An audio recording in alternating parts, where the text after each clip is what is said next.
Assalamualaikum anak-anak. Gimana kabar kalian hari ini? Apa kalian siap untuk belajar agama hari ini? Siapkan buku dan alat tulis kalian. Hari ini kita akan belajar mengenai tata krama, sopan santun, dan rasa malu. Tata krama dan sopan santun serta rasa malu adalah sebagian dari akhlak atau budi pekerti. Kita sebagai orang yang beriman harus meneladani akhlak seperti yang diajarkan oleh Rasulullah SAW kepada kita. Di antaranya kita harus memiliki tata krama, sopan santun terhadap orang lain. Dan kita juga harus memiliki rasa malu agar kita tidak memiliki perbuatan yang memalukan, baik di hadapan manusia, apalagi di hadapan Sang Pencipta. Kita bahas.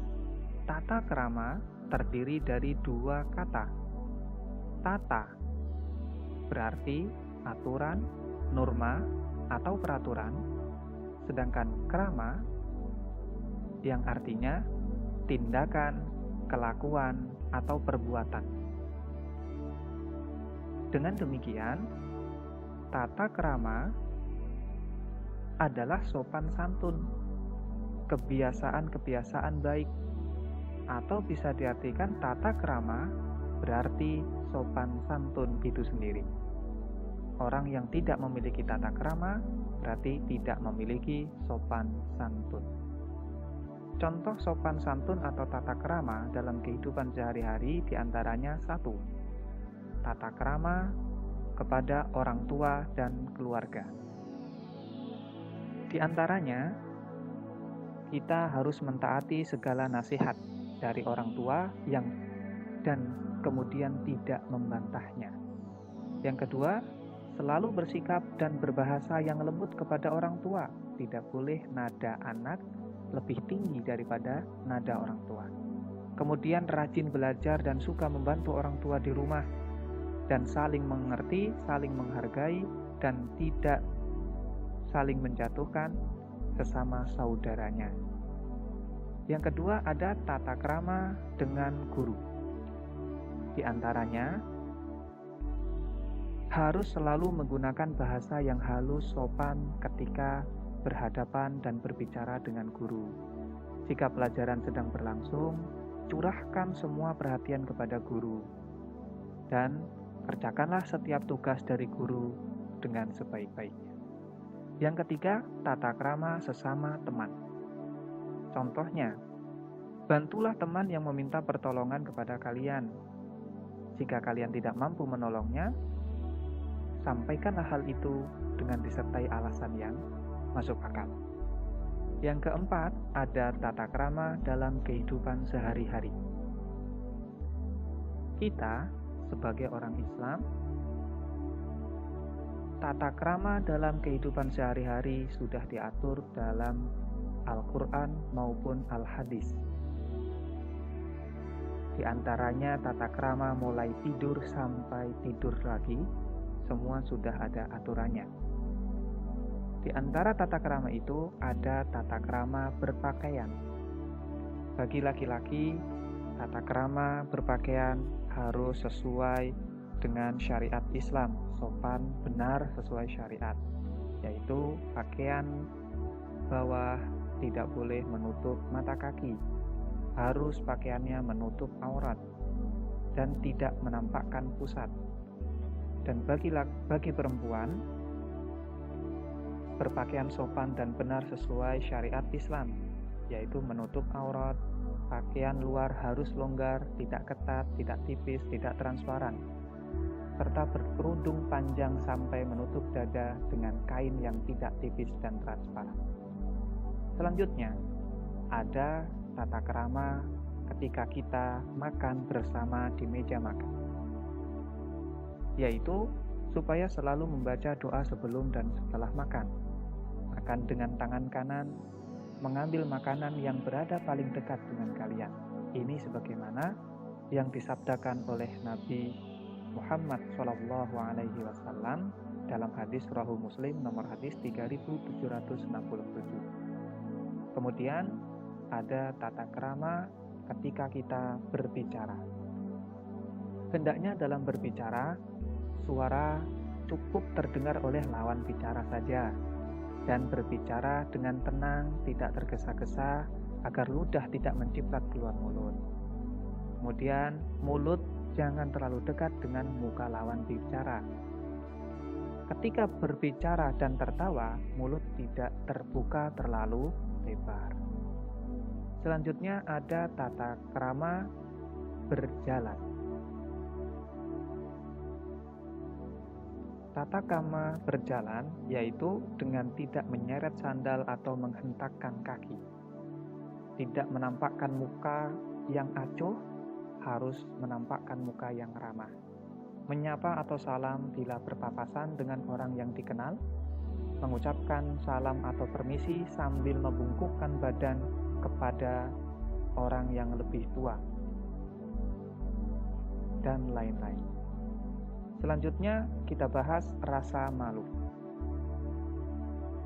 Rasa malu adalah akhlak yang mendorong seseorang untuk meninggalkan perbuatan-perbuatan yang buruk dan tercela, sehingga mampu menghalangi seseorang untuk melakukan perbuatan dosa dan maksiat, serta mencegah seseorang itu dari sikap menyia-nyiakan hak pemiliknya.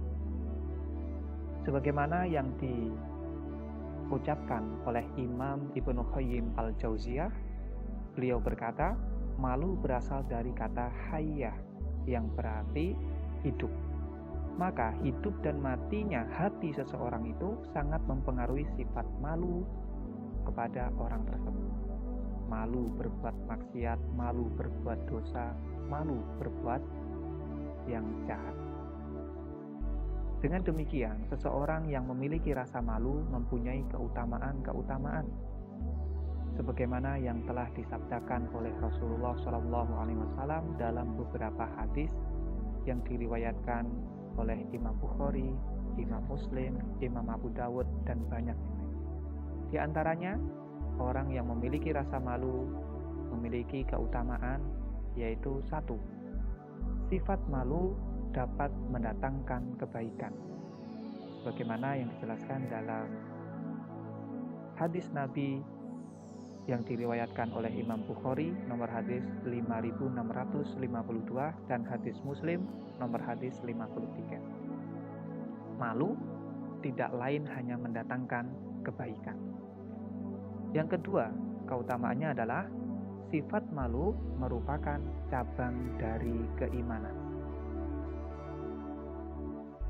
An Abi Hurairah qala Rasulullah sallallahu alaihi wasallam al-imanu bid'un wa sab'una aw bid'un wa sittuna sub'atan fa afdaluha qawlu la ilaha illallah wa adnaha imatatul ada anit thariq wal haya'u syu'batun minal iman.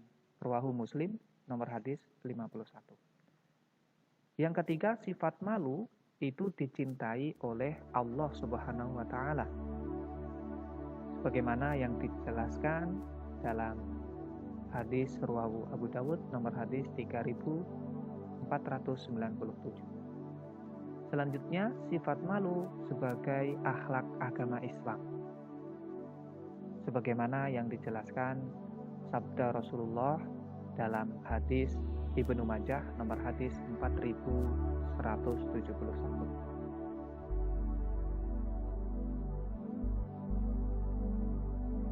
Di antara sifat-sifat malu tersebut ada beberapa orang yang meletakkan sifat malu dengan tidak tepat. Mereka memiliki sifat malu yang tercela. Di antaranya malu mendatangi majelis ilmu untuk belajar. 2. Malu berjilbab karena takut tidak terlihat cantik. 3. Malu mengakui orang tuanya karena kurang mampu.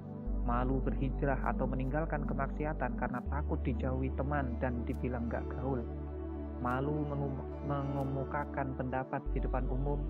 Malu berpakaian sesuai syariat karena takut terlihat ketinggalan zaman.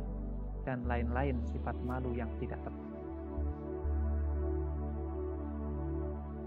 Kita sebagai orang iman harus menempatkan rasa malu dengan baik, dan agar bisa mempraktekkan tata krama, sopan santun, dan rasa malu, agar kita tidak memiliki perbuatan-perbuatan yang memalukan, baik di hadapan manusia, apalagi di hadapan Sang Pencipta. Baik, mungkin demikian yang bisa Pak Ihsan sampaikan. Banyak salahnya, mohon maaf yang sebesar-besarnya. Wabillahi taufiq wal hidayah. Assalamualaikum warahmatullahi wabarakatuh.